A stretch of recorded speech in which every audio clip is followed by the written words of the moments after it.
A satellite is an object that orbits a planet or celestial body. There are two types of satellites, natural and artificial. An example of a natural satellite would be the Earth around the Sun or the Moon around the Earth. There are four different types of artificial satellites. One of them is the Earth observation satellites. These satellites take photographs of the Earth and track clouds to give us weather forecasts. The first observational satellite was a U.S. spy satellite. Today, the National Reconnaissance Office operates an unknown number of spy satellites. These satellites can be as large as buses and are masked in a concealing paint. Another type is scientific research satellites. These conduct experiments and explore the space beyond.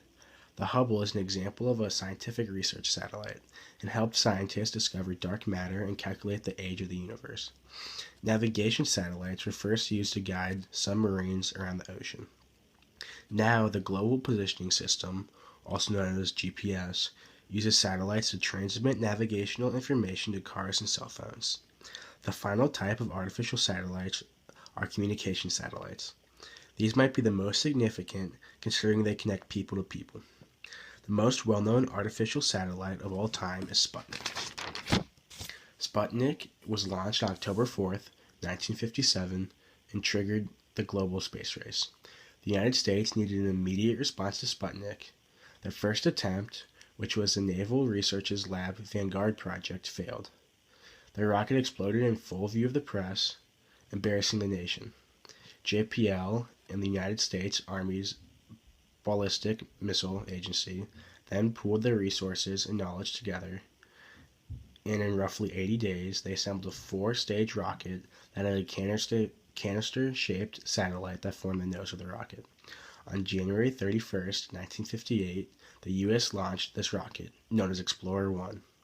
No other country was able to reach orbit until 1965, with France, followed by China and Japan in 1970.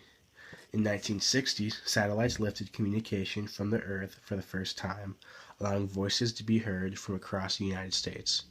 5 years later, commercial communication satellites blanketed one-third of the globe. In 1998, the International Space Station went into orbit. Scientists from many different countries are now doing research in physics, astronomy, meteorology, and biology on this space station.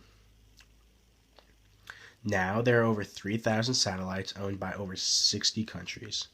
Russia owns 51% of these satellites, followed by the U.S. owning 38%. No other country owns more than 4%.